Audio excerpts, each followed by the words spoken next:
Hi, everyone. This is Carrie Cassidy from Project Camelot, and I'm about to go live with Miles Johnston. We're going to be talking about the sudden death of Max Spiers, Supersoldier.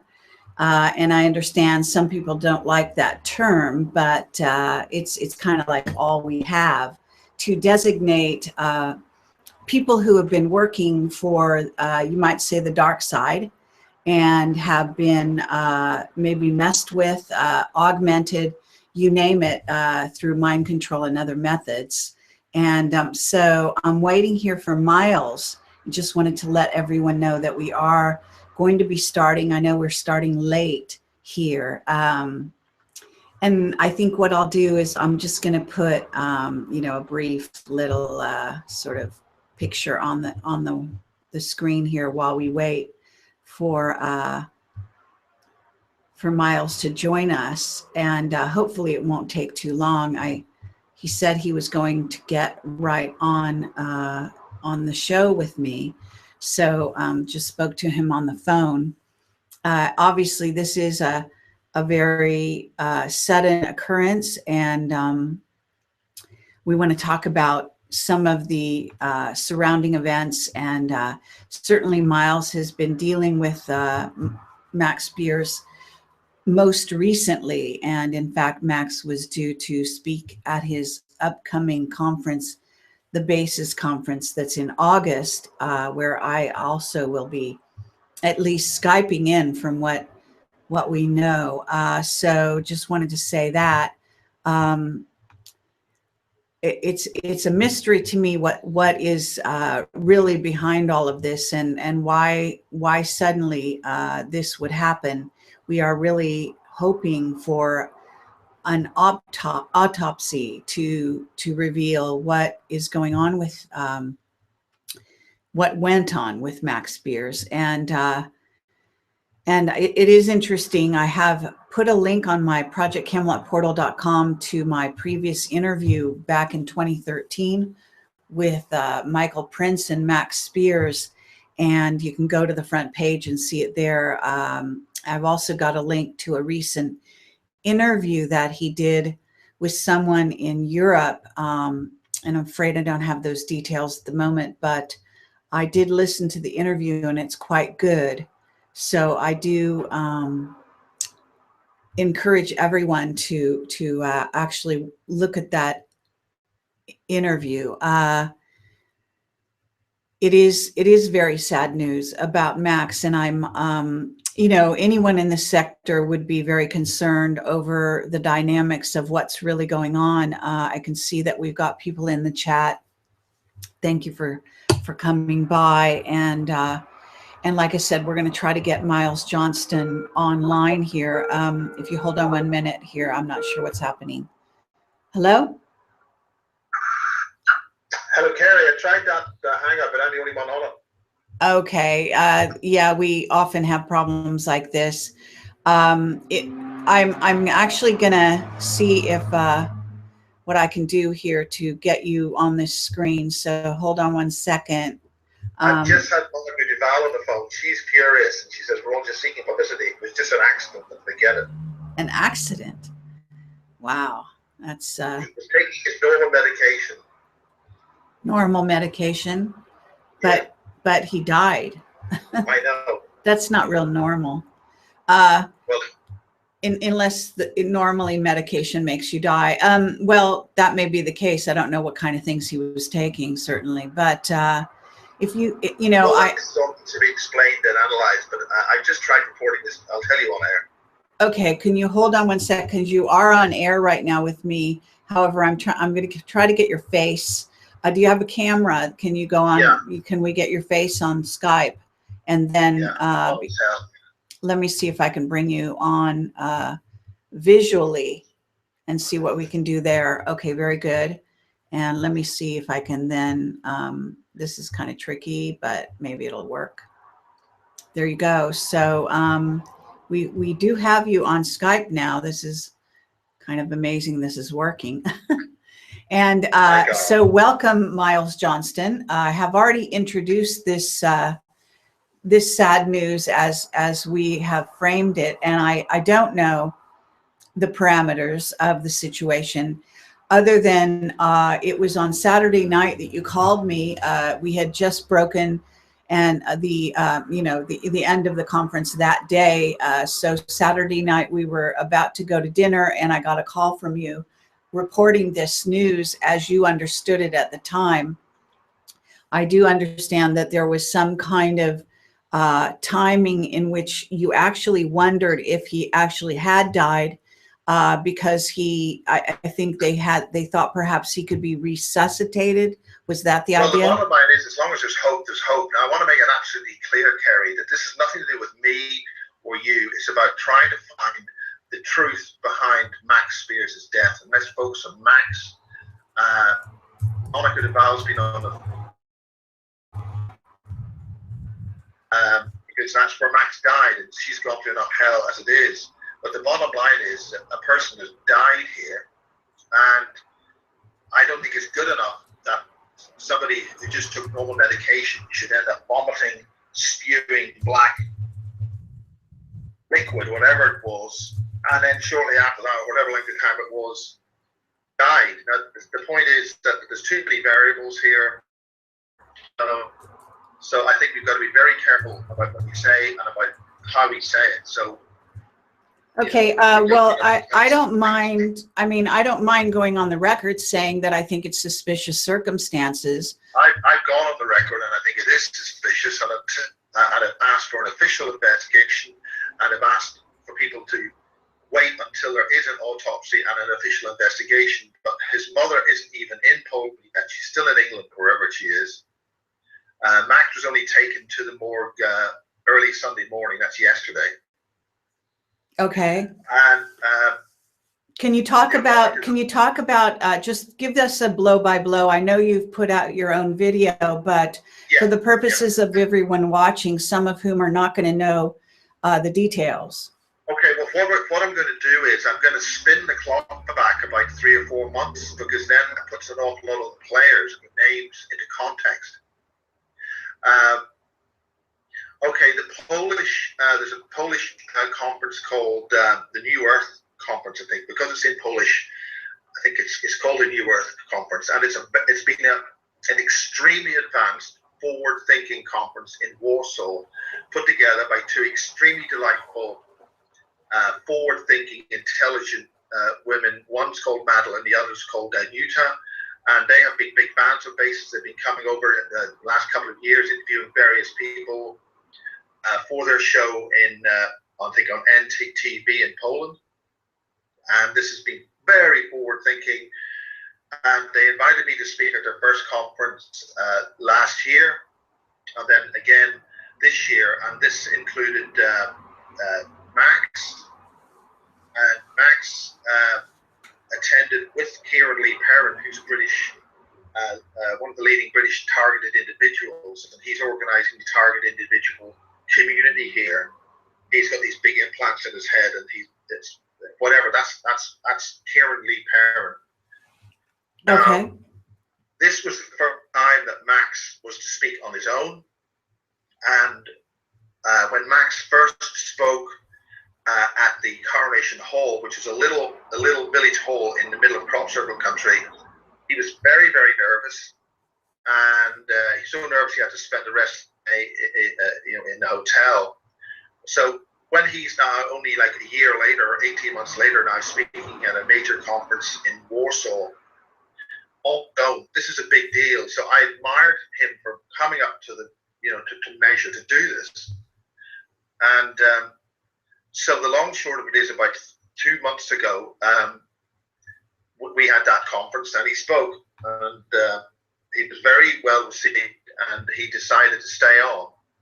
There's a very fine lady called Monica Duval, who is a publisher, and she naturally felt that he was a good vehicle for publication of his works, because the Polish are really switched on. They are so far ahead of so many people in the States and in this country. They are absolutely tuned in on all of this subject. I mean, to go into Warsaw and you have a packed audience full of really intelligent, articulate people who really want to hear what's going on, it's really quite refreshing. it's much more difficult to get that level of an audience in this country, or what I know in America. We've got the UFO wacko law and conspiracy law, but to have such a tuned in, civilized lot of people, it was a tremendously refreshing and civilized thing. So Max stayed on, and he stayed with Monica. Now, one of the other key players here is Stuart Sverdlow, because there's a picture published quite recently of Stuart with Max and Monica. And this is a happy thing. These people are very, very nice people. Everybody's a lovely time, and this is totally pleasant and just great. And to hear on Saturday evening that Max had died, you virtually finished as your conference finished, was a hell of a bloody shock. Right. Now, in the meantime, there's another player on this. She's called Christine Joanna Hart, and she's got a show on Revolution Radio as Queen of Heart in the States. Okay? Now, there's a major connection here with the astral super soldiers, because Christine Joanna Hart is a British mainstream broadsheet journalist from London's Fleet Street. And she's been a super soldier, and she's been investigating, she's got right up to the head of the real IRA. She's investigated key players in terrorism. And a lot of people are wondering how she ever got there. But the bottom line is that she shares a lot of the attributes to a lot of the sort of super soldier people. She knows Aquino, this guy. Aquino, she's been battling with him in the astral, and this is all on her show. She's explained all this on her show on Revolution Radio, which I've republished with their permission on basis 50. It's up to like 30 parts or something. Okay, and just to be clear here, because there are people listening that are not going to know who Michael Aquino is. He is a black. Every character needs explained. Yeah, he's a black magician. He was based in San Francisco, to my knowledge. I don't know if he's still there. Well, I've heard that he's essentially a much worse, a far more, I better be careful what I say, a far more intensely dangerous character than Britain's Jimmy Savile, who was essentially, it's been claimed by sources that this Jimmy Savile was basically the elite's child catcher. And he was sanctioned by the BBC for like 40 years, 50 years on BBC television.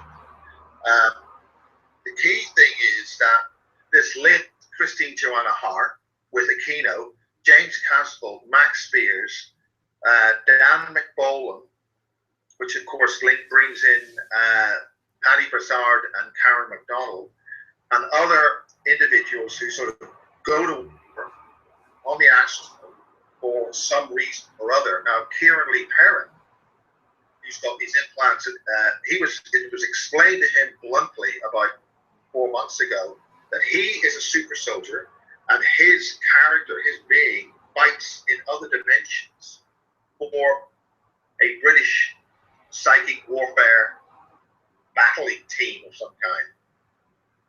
Now, in the last couple of weeks, Max came here about a month or two ago after the Polish conference, and he wanted to tell me something. He came here to my house here in Wiltshire, and then his personality was switched. He came here to do another 2 or 3 hours of interviews, and something happened which made him very hostile towards me, and it was quite disturbing. So what then happened was, rather than me doing the reporting with him, a woman called Oya, I think 1100, that's to say Kathy Thomas, was at your conference yesterday at Passing Clouds, the old lady near the entrance. And she did an interview in my house with Max, with a lovely lady called, a woman called Real Eyes. Now that was called Max Spiers Unplugged. Okay? Yes, and I think I have watched some of that as well. Yeah, I think that was the last time there was any, and then I did a little, which was very lightweight. And so the whole point was, okay, Max, we'll do another one later. So but let me just clarify. Let me just clarify here that what you had said to me was that Max was and did acknowledge in public that he was working on the Astral, that he was a super soldier used on the Astral, and yes, that he had several, he says even on the interview I've linked to recently, that he has several alters. So all of that is important information for anyone listening to you to understand what you're talking about. Yeah. Now the other thing is that spinning back about basically 2 years, there was a huge row for people who want to plug into the James Caswell story. James Caswell left the United States. We won't go into why, but he did. Okay, but he was operating under the name of Michael Prince at the time. Yes. And he was divorced and thrown out of the Mayer family, having married Haley Mayer.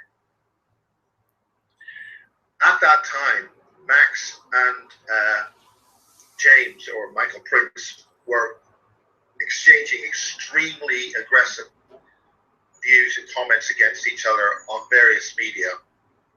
And I had James Caswell do the first and only made public appearance in front of an audience, where Caswell mentioned that he was actually there to assassinate a lot of the Rothschilds and things at an event in New York, but he also mentioned Aquino again. And there were some elements of the presentation which caused enough problems where Lorien Fenton was involved with, and a lot of agency people started exchanging email and discussions about all this. Now, the whole point about that meetup was that Max Spiers was meant to turn up, on stage, but Max didn't turn up. This was now when Max Spiers and Sarah Adams' girlfriend had now effectively moved to England. And subsequently after that, I made a number of recordings with Max at his home in Broadstairs, because Max's family is prominent family in the British acting profession, in the film world.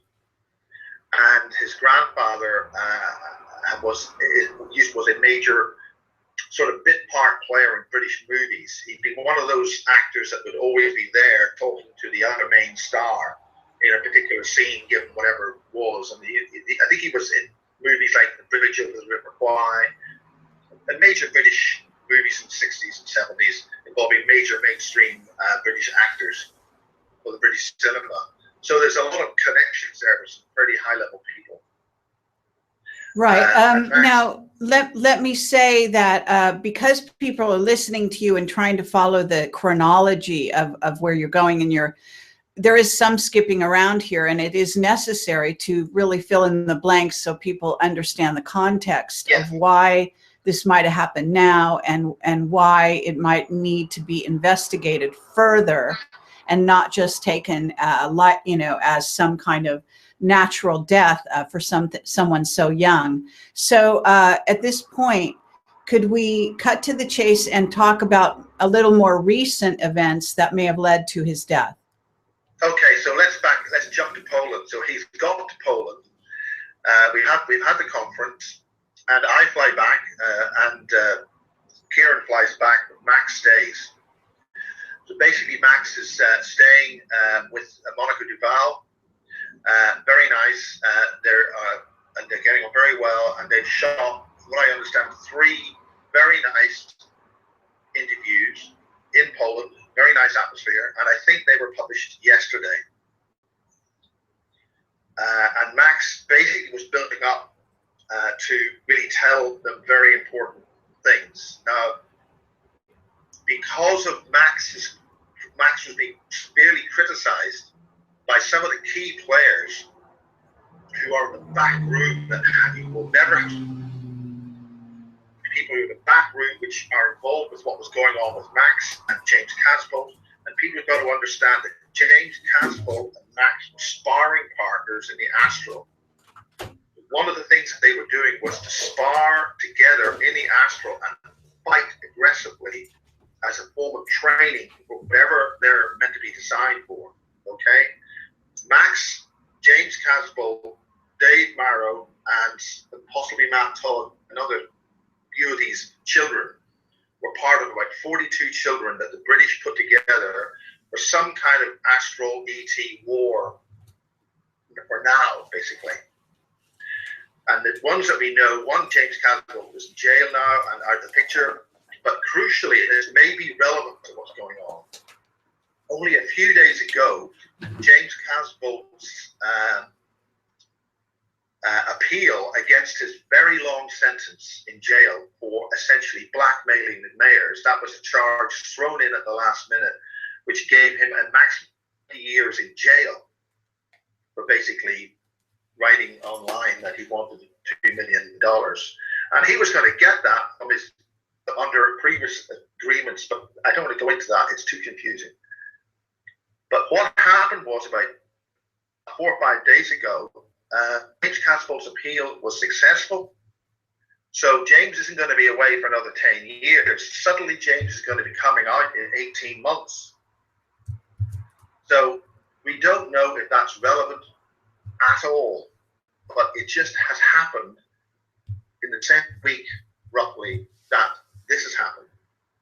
So that is just a factor, right? Right. We don't know, as I say, whether that's relevant. Okay, so in terms of, to get back to the Saturday night and when you got word, can you go down that road a bit? Okay, Monica Duval and the other lady, Madeline, sent me text messages, which I received all at the same time because I'd only to switch my phone on right about 6:15 after we finished at Passing Clouds. I go through these text messages and I'm on my way. I'm making my way back to Devizes, which I brought all these books. Which anyway, so I need to go back on the train, back 150 miles back to. So I get this text message: Max is dead. So I then call Madeline in Poland to find out what the hell's happened, and she's very distraught. They're in tears and very emotional. Max is dead, and we're desperately trying to get hold of his next of kin, his mother, right? So I then standing at a tube station, and I get a call. I talk to Monica, and she is extremely distraught that they cannot revive Max. So she mentioned something about 3 doctors trying to revive him. He's found him passed out, not breathing. She's called in the emergency services. They're desperately trying to revive him.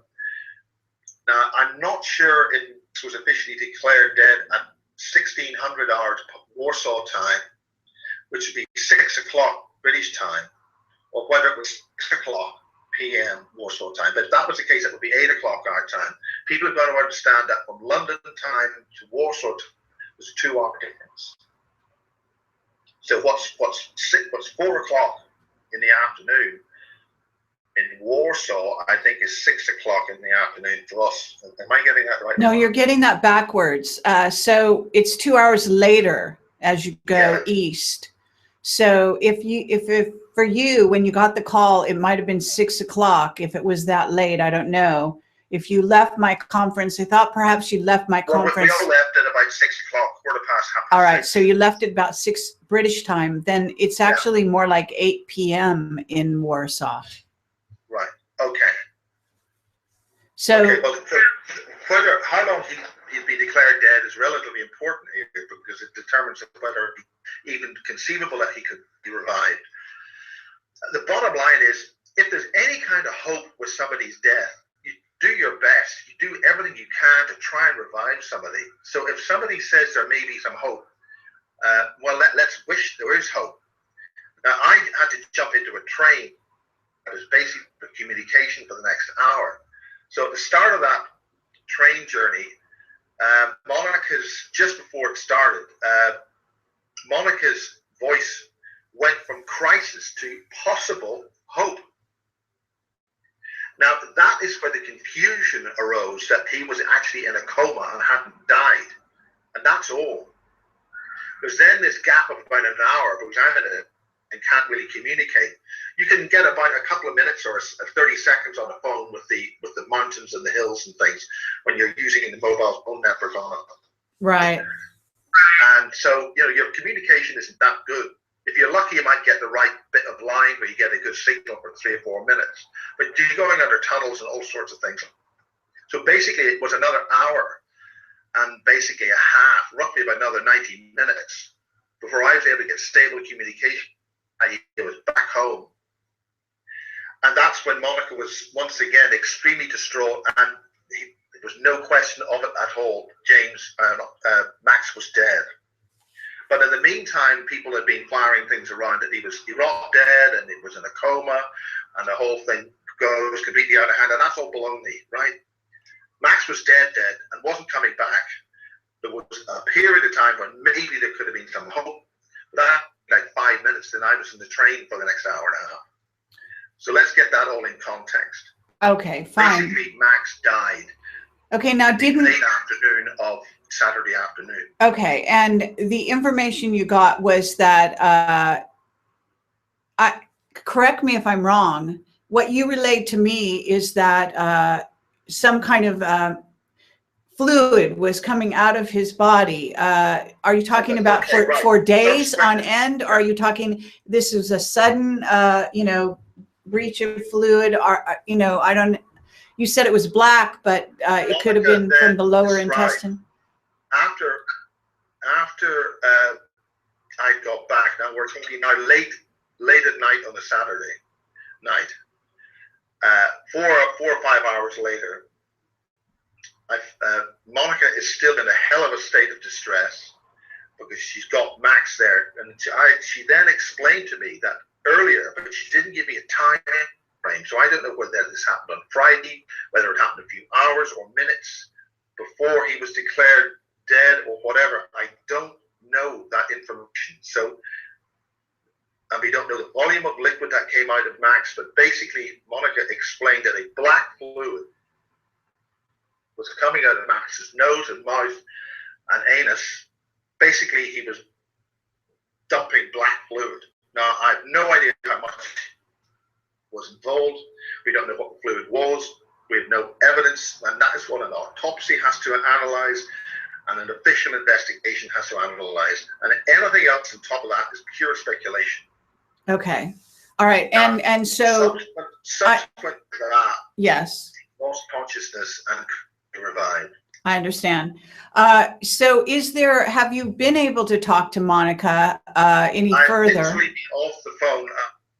Monica literally called about 20 minutes ago before I literally started. And she has seen my YouTube thing, and I knew she'd be unhappy with that. But the bottom line is, when somebody dies, and a young man dies, they need to know what the cause of death is, and that has to be determined by an autopsy or by official bodies.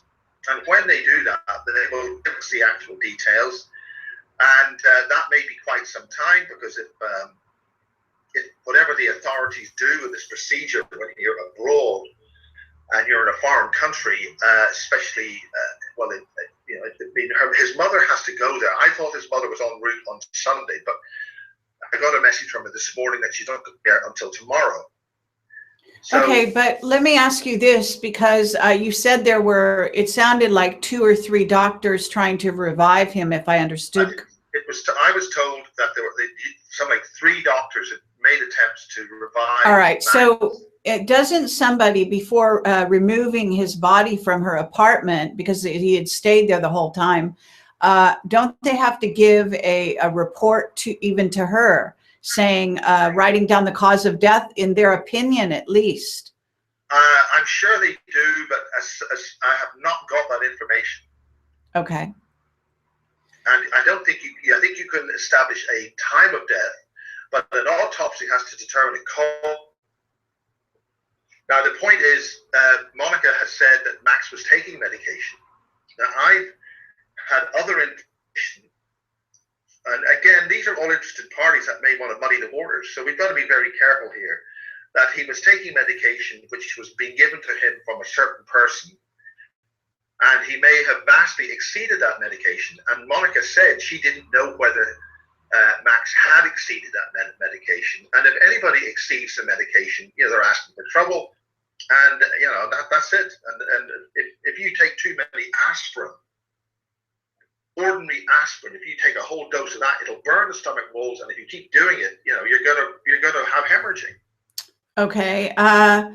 Now, at this time, when she talked to you, which is, you're saying, just recently, and certainly, we can offer her 25 minutes ago. All right. Well, we could, I don't know if she is maybe too distraught to go public herself, but she doesn't want to do that. She just is saying this. She's not interested in feeding anybody else with public information. She just she's angry because. I'm very sorry if she's angry, but when somebody dies, you need to get an autopsy, and no official attempt to do that. Look, what we're doing here is a broadcast because we are part of a community, and certainly Max would understand that. That these people, I just got done, you just got done with a fairly substantial conference that happened all weekend long. All of us are concerned. I interviewed Max Spiers back in 2013, as you may know. And I think I might have been one of the first, I don't know. But at any rate, he was accompanied at that time by Michael Prince, who was previously... That was the very first time I met Max. And that was at Lorien Fenton's Supersoldier conference. And that was thanks to Lorien Fenton for putting all that together, and she needs to be given right. For that. But I do, in the sort of, because we have to trace the history here, the history of humanity is an ongoing story, and we are the ones to tell the history. And it's not to rely on so-called official and mainstream press to distort all of this at a later date. What I'm trying to do is grab hold of this thing at the early days, just simply because you are one of the first people, the last people to have seen him, because you actually saw him very recently before he went over there, and you were in contact with these people. So it's natural that we talk to you. He was scheduled to speak at my about 3.5 weeks' time, and I was insisting that what he goes on stage was that I already lost a speaker, Cara St. Louis, walked out of my conference because she felt that Max was just going to steal her material and mouth off about her material and her stuff, because he heard Max refer to the Fae on one of Christine Joanna Hart's shows, I believe. Now, she has just been about to talk about the whole thing about the Fae on her material stolen by Max. Okay, but this is not something that actually happened. This is just some fears that this person had, yes, correct? It is. But the point is, I lost my main speaker for Sunday evening because of Max. So I'm insistent that Max come up with his own material, and he said he hasn't even heard of Cara St. Louis. Right. So he doesn't know what the hell this is all about. Well, look, anyone who watches the various interviews, and there are a lot of them with Max Spiers that have happened over the years since I interviewed him along with Michael Prince, we'll see there's a volume of material that Max has at his disposal to talk about. So, he would have been a great speaker, and he has made a lot of progress since the time when I first interviewed him. And I want to say this for people, because they're going to be curious about this. There's a number of sort of sideline issues that relate to this and could even have something to do with why he was killed. First of all, you've got a guy who was trained, was altered, was being used as a super soldier, self-acknowledged, as well as in my interview with them. Michael Prince said and told me that he was the handler of every super soldier that was at that conference at that time, back in the day. Now, Michael Prince is in jail. He also goes by the name of James Casbolt. I dealt for years with a James Casbolt who sent me some excellent written material that is available on my website to this day. so that you can see what his alter, James Casbolt, was doing. He was a much more accommodating individual, and apparently someone who was trying to be a whistleblower back in that day. Then he made a transition and became Michael Prince. Now, Michael Prince did the interview with me along with Max Spiers in a hotel room during the conference. And I have to say that he predicted, he said accurately, that the powers that be, the elite, the people that he worked for, in fact, who he said were basically part of the Fourth Reich, were going to plan to have race wars in the United States in the near future. That was in 2013. Now we fast forward to today, when I've gotten many texts. I'm not in America right now, but I've gotten many texts about, and of course it's in the news, about various shootings and so on that went on in Texas, etc., that appear to be false flags to instigate racial wars of this type of thing. Now, I would hope people are not that dumb to fall for this stuff, but I'm afraid they are. Kerry, that's exactly what they trialed in Northern Ireland. The whole Northern Ireland IRA thing was completely set up by the elite for division of so-called Protestants and Catholics, to marginalize the civilization, wipe it out, control it. They brought various street level movements in and up. They went up and down like a yo-yo. All the surveillance stuff and movement profiling that are now in use with these much sophisticated facial recognition cameras, which are going up all across England and Scotland in particular. All right. Well, absolutely. That was all. Absolutely. Exactly this what you're going through now in the States was tested in Northern Ireland. So. Yes, and some of the recent, France is being targeted right now, as we know, with some other, false flags. The recent one in Nice, which is clearly a false flag, in case anyone is in doubt, and the signs are there. And if we get a half a chance, I will try to get Ole Domagard on my show very soon. He's an expert on spotting all of these methodologies. And it looks like a failed United States-backed coup in Turkey has just gone wrong. Well, there you go. So what we're really talking about here is these are not isolated incidents. If Max has been killed, and the evidence, as far as I'm concerned, and as an intuitive, I can tell you right away, this is what I got, then this is part of a larger picture. And it is not. I also make it clear that I don't think Monica Duval has got, and she's a fine person. I don't think she has any active participation in this. I understand.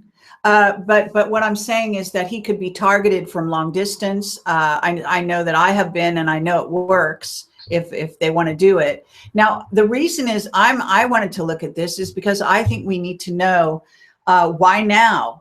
Why target him now? They could have brought him back in and tried to reprogram him, or had he gone so far off the reservation as a super soldier, becoming a whistleblower, that they decided they had to silence him? Did he have some special knowledge? I mean, if he was going to come out with stuff, the stuff he came out with on Christine Joanna Hart show, because the last time he was on with her show on the Thursday, and he pulled out at the second hour. So that would have been prime time in the afternoon in the United States. Christine Hart's show goes out from 7 p.m. till 9 o'clock here. She's in England. She was interviewing him for an hour, and then he pulled out, and then she basically just pulled out as well. She went in a hell of a roasting from Revolution Radio. So as late as Thursday, Max was on air. Okay, do you know why? Do you know why he pulled out? Did you ever hear? I don't know, because next day it was Friday, and then I was preparing for the lecture, but I got 2 text messages from Christine Joanna Hart questioning, was he murdered? And then I says, no, look, leave us alone. This is a tragic time. Let the conspiracy theories. And she said it again. Was he murdered?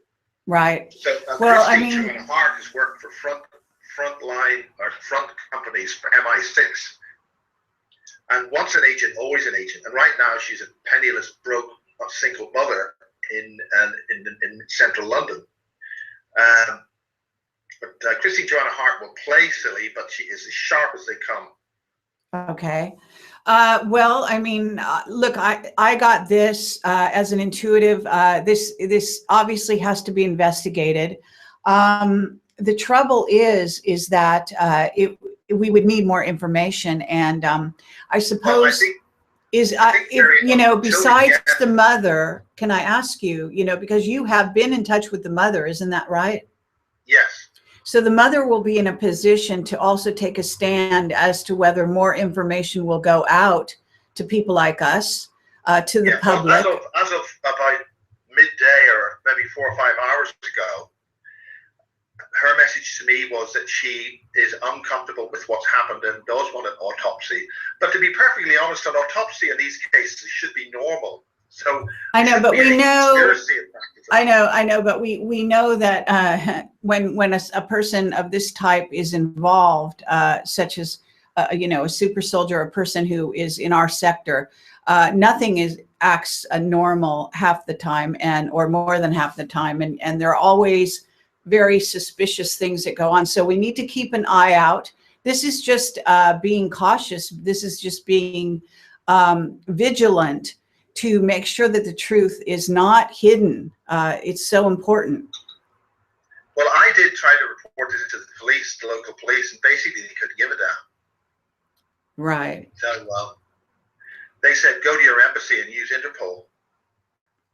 Okay. But I don't know where you find a British embassy in England. Yeah, you have to be abroad to find an embassy. Right. Well, it is unfortunate that Monica is not more forthcoming. Is there anyone around? Wasn't there another woman in the apartment, or was that? The only person who was ultimately present, Madeline explained to me, he hadn't actually seen or been with Max for 2 months. Ah, okay. So I think we have a situation where basically it's been dumped on Monica's lap that Max has died in her apartment, and she's been distraught. The only thing is, why didn't she call the ambulance immediately? But I mean, that's it really. That's the question. Whether to save Max or not, we don't know. But I mean, if Max was being poisoned or he's been given prescription pills that he was over indulging in, I mean, ultimately it's an accident. He's self-harm. It's a cut and dried case of, he took too many pills.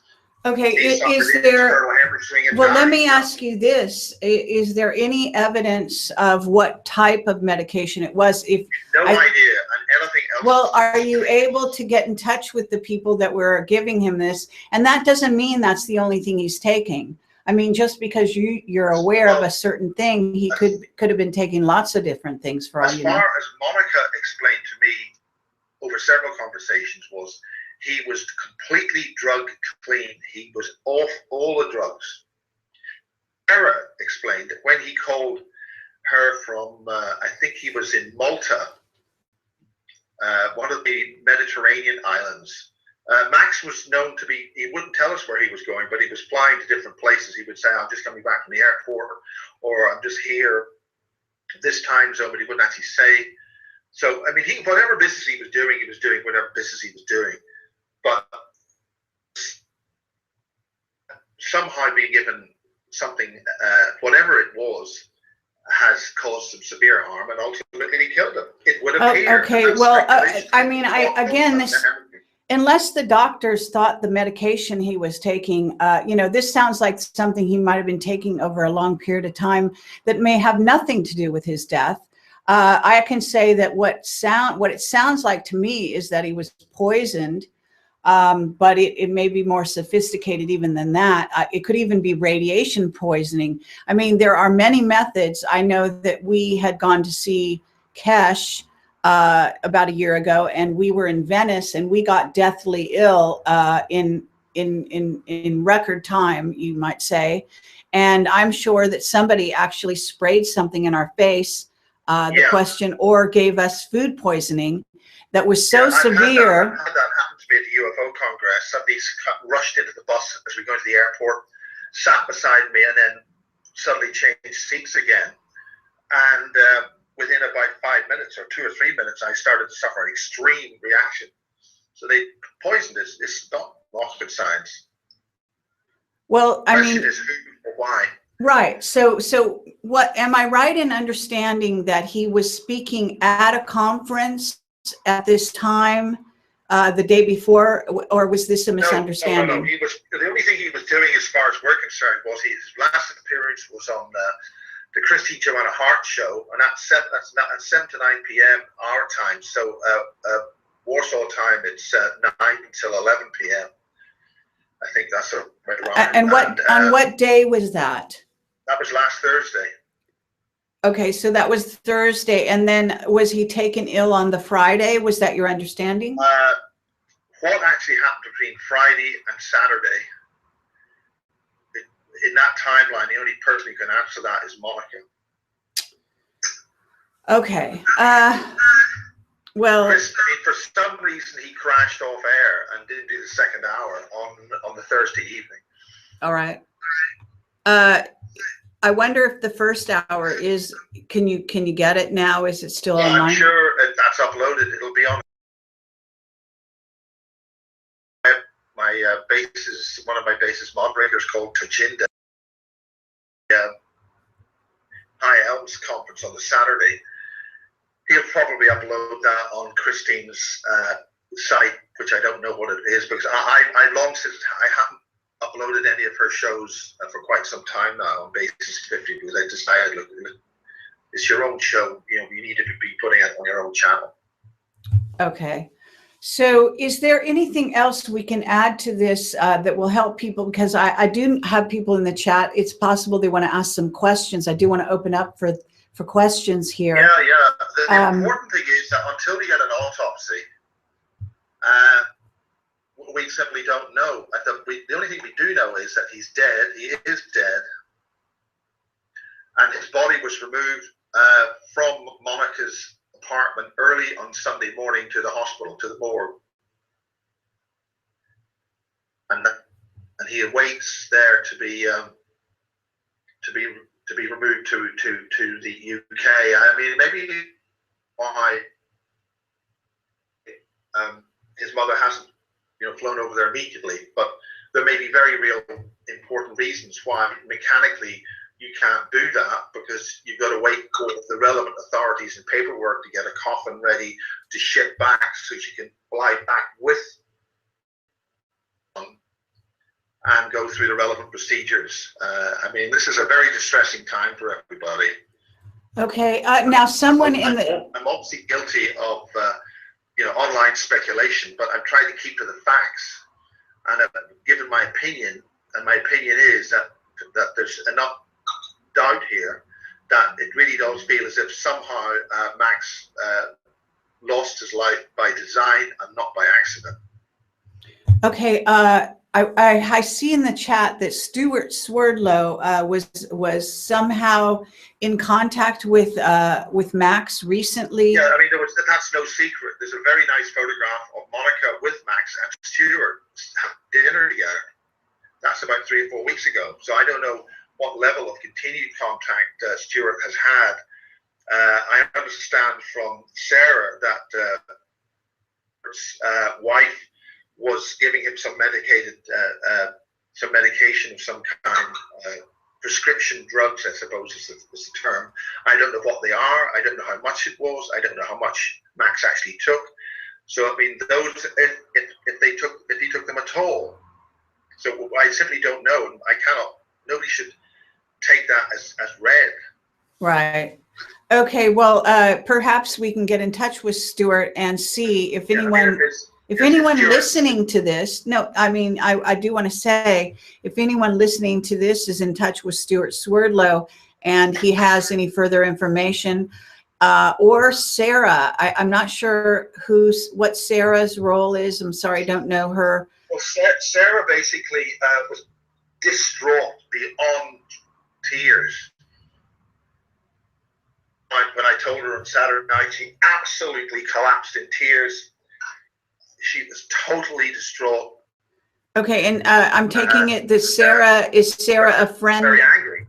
Sarah is a friend. Can you describe who Sarah is in relation to Max Spiers? Who is she? Sarah is one of the so-called super soldiers who became friends with and girlfriend, close, very close relationship with Max, and appeared with Max on stage at a number of basis conferences and small mini events, and were effectively almost like a double act. And Sarah would do her bit, and then Max would do his. And this was really the first time they were both getting broken into talking to the general public.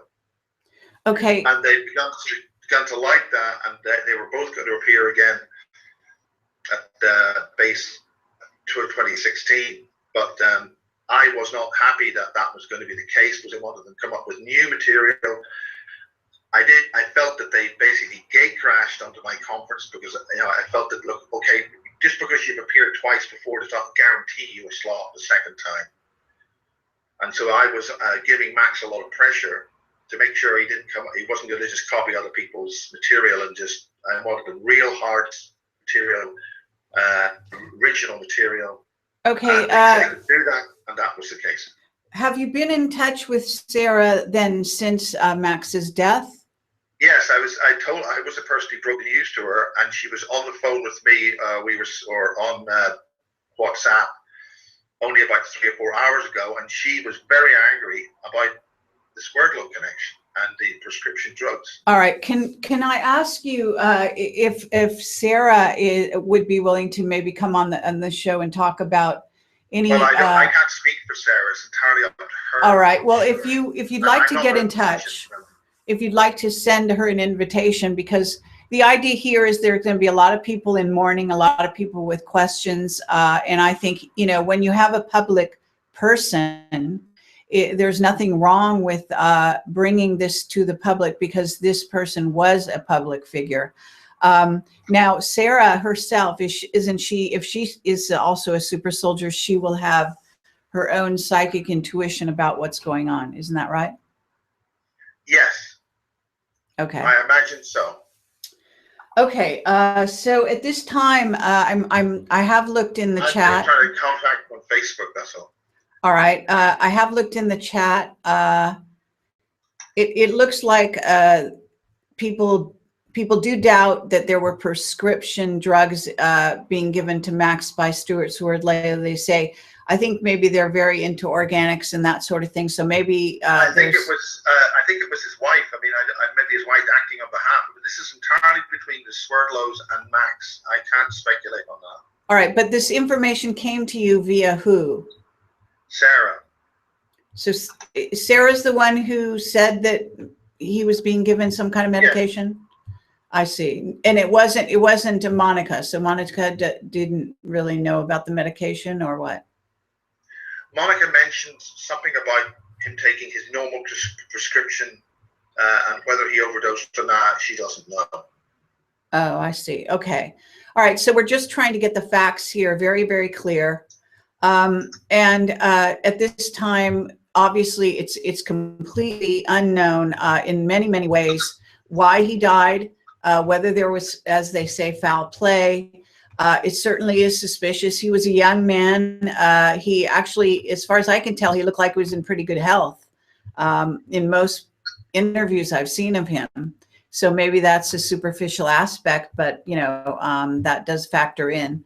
The other thing is, I hope you will keep in touch with us and give us updates, Miles. And obviously you're going to go on your own channel. Sandra, who was also in close contact with Max, Sandra DeRoy, who was the girl you met at the conference. Okay. She is saying, please let you ask the questions. Keep butting in. If Monica was not involved, then why was the medical unit called so late? That's the basic question, and that's a question that will have to be answered somehow. Okay. Okay. But we don't know the time scale here. Right. We don't know whether this all happened within like 5 minutes. He started coughing stuff up and just collapsed, and that was it, or whether this happened over a period of an hour, or we have no idea because we don't know. Monica's statement to me just before we came on there, it was just an accident, and that's it. An accident? Yeah. How would this be construed as an accident in any way? I'm just repeating what she said. Okay. All right. So there are a lot of questions. Let's do some further investigation. I haven't given just right here an open invitation to Stuart Swerdlow. I'm going to add Sandra. Can I do that? Yeah, I'd love to have Sandra. Okay, Sandra B is online. Okay, Sandra. Hello, Sandra. Give me just right here an open invitation to Stuart Swerdlow. Yeah, I'd love. That's a big loop around there. So. Yeah, hi there. Sandra DeRoy, are you available?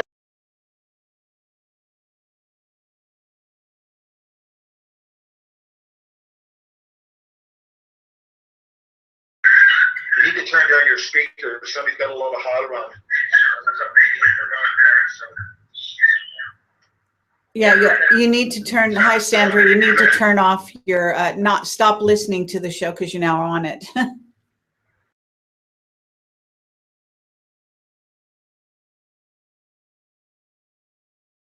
Okay. Okay, very good. So, Sandra, do you want to make a statement? You knew Max Spiers fairly well, I understand. Well, it was recent. I sort of like recently was in contact with him. But the last time when I was in contact with him was on the 29th of June. And up till then, yeah, I was frequently in touch because he was going to be part of the movie that I'm working on now. So, and then we just sort of got close and we were talking about a lot of things. And I just, you know, in a sense, yeah, I was wondering about the medical thing, and as well that he said that there were some people he was not in touch with, for example, Sarah, that he had blocked her for a long time, at least a month. So it's just, you know, making sure that the information that you receive is correct, but I can't confirm anything after the 29th. And he even sent me a picture of him and Swirlo that evening, and he said that he had I'm trying to even find that conversation because it was typed. It's a little bit confusing for me. I need to go back to it and scan it closely because there were other conversations after that. But yeah, he said that he was receiving great information that night, that they were sitting all night and talking, and he was very excited about it. And then prior, unfortunately, he before we stopped being in touch, it just, you know, just silly things, and then things were blown out of proportion. But he did say that he saw a very strange dream of a woman with long dark hair sitting in front of him. It was like sort of lucid dreaming, and he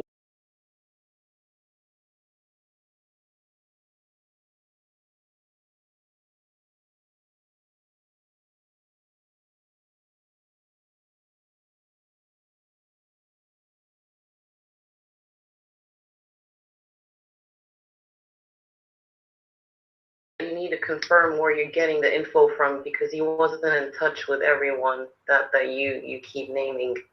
So that's all. Sorry. No, that's great. You know, we want to get as accurate information as possible.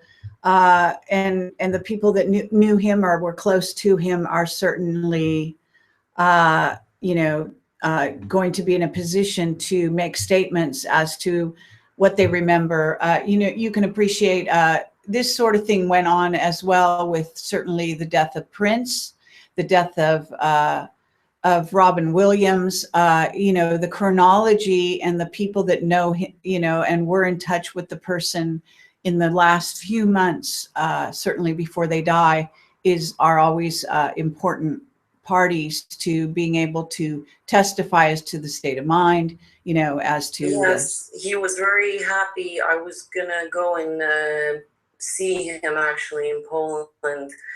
He said that he has sobered up and cleaned up, and it sort of gave him advice how to clean up, because I've cleaned up myself through allergic reactions. I told him, for example, not to drink vodka, that he might be allergic to wheat, because he might be going crazy after that. That just to stick to soft, lighter drinks. And he was like, no, I'm even quitting smoking. It's just unbelievable here. You need to come and see it. And I'm not saying I'm perfect. That I was obviously manipulated for some reason on the 29th of June, so I stopped communicating with him. But up till then, it was very intense. Yeah. Okay. So, And again, your name is Sandra. How do you say your last name, Sandra? Sandra DeRoy. DeRoy. Okay. And you were shooting a documentary with Max, is that right?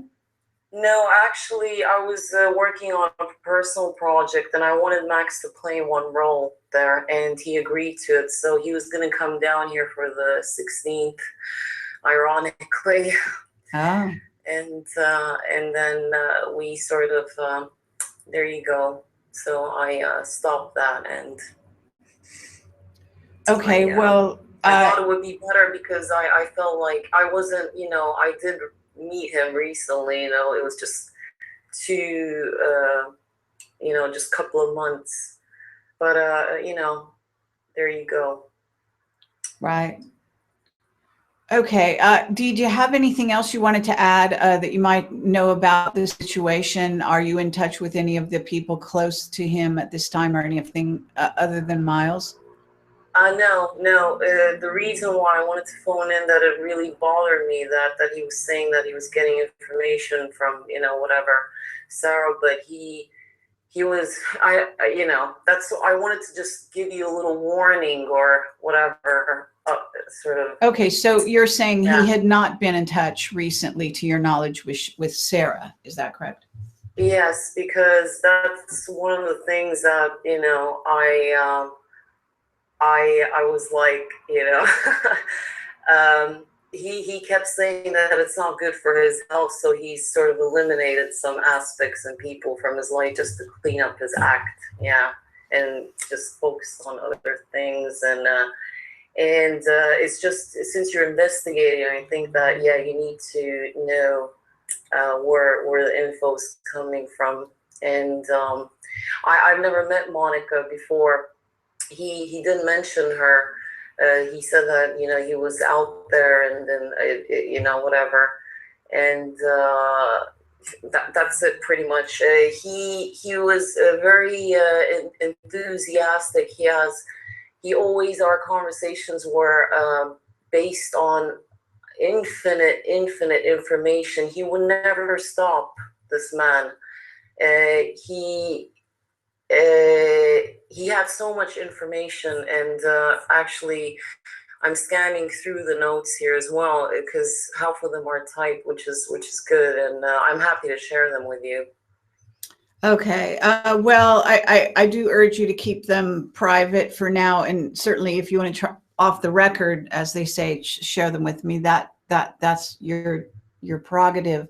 But I think at the moment, maybe we have to hear from certainly the family, the mother, and see where things are at from her point of view. I think she would have the final say on what's going on in terms of what gets kind of shared with media and the public. That's usually how it goes, although certainly any of us who have direct interaction with him have our right to share what we know.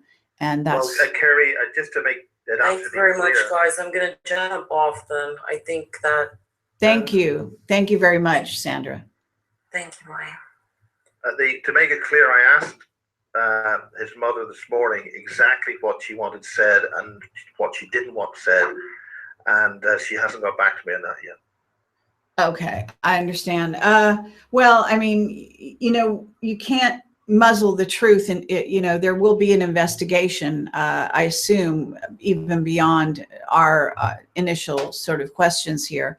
Hopefully someone will explain how something could be an accident. How does this turn into an accident?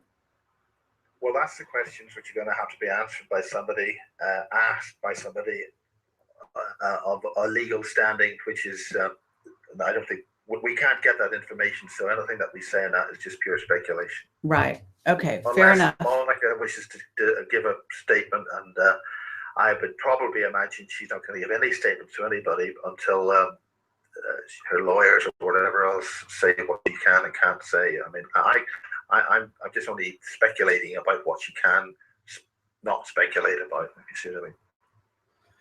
Absolutely. Well, for the listeners, let me just say this, that there is plenty of information on the web, many direct interviews with Max Spiers that you can watch on YouTube. Just put his name into the search.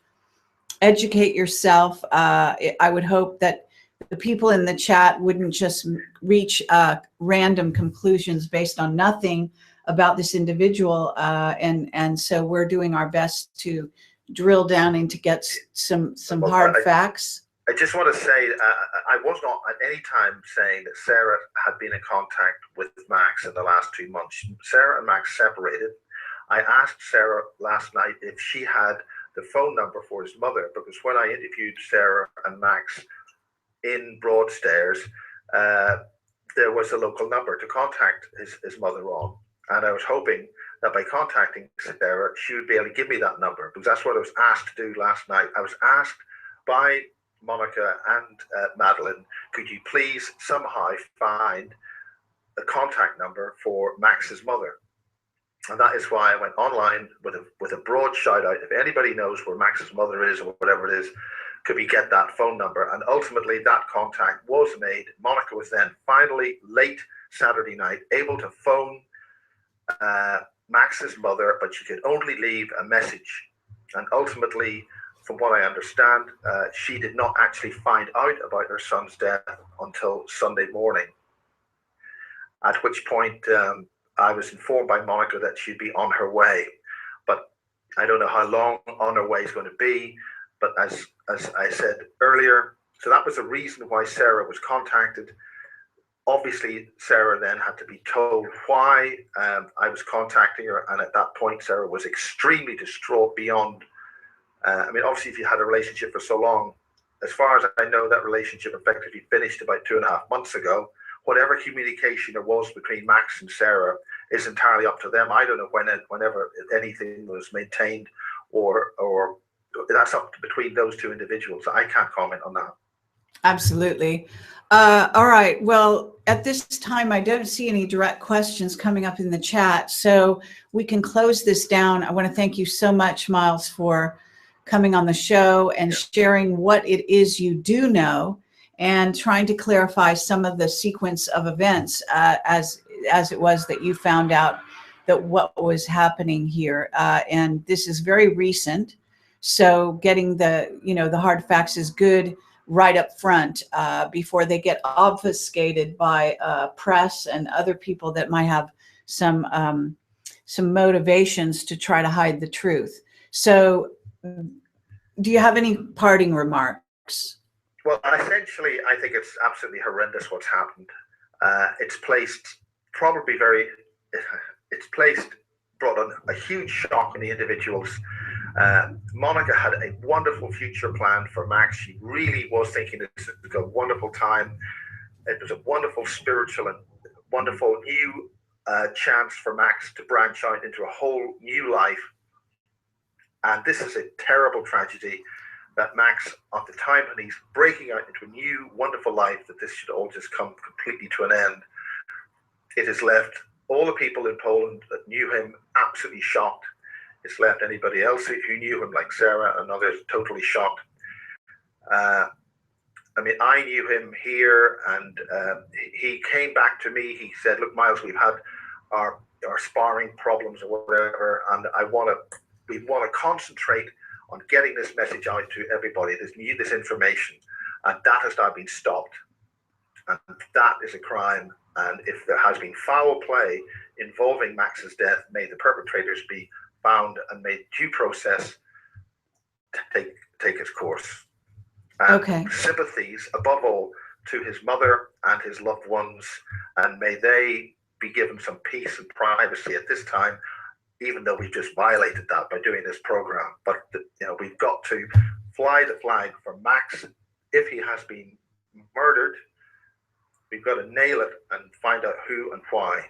And may those who have done such a crime, face due process, if that is the case.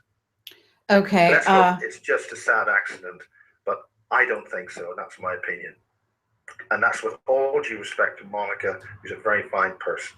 Okay, just one footnote here, because we haven't gotten a definition. Monica her relationship with Max Spiers was as a she's a publisher, and she was going to publish a new project. She was doing the same with me. We had business negotiations and chats about getting bases translated into different languages and out there into Europe. She's not happy that I give away my entire work for nothing on YouTube, but in English. So that's just my choice.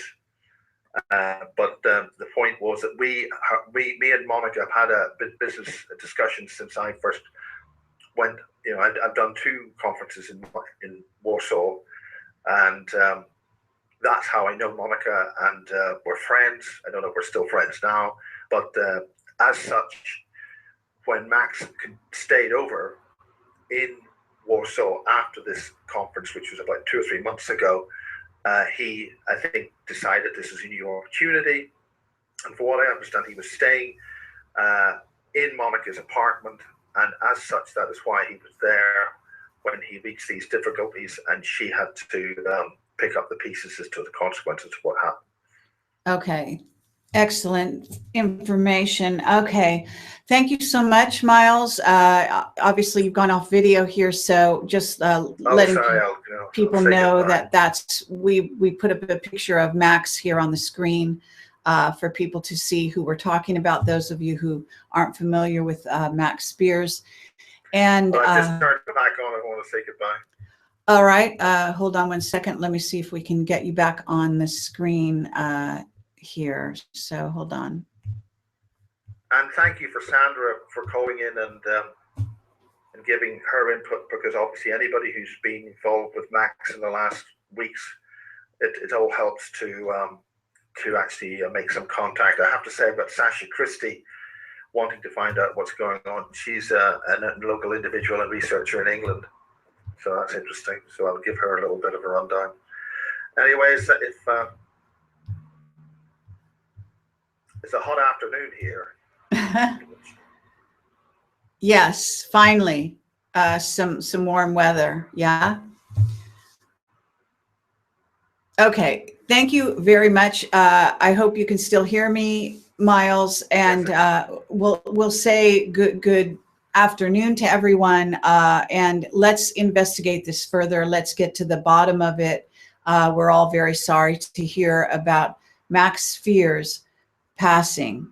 So thank you for listening and for watching. This will go directly onto YouTube in case you came in late, and you should be able to see it all there. So thank you. Bye-bye.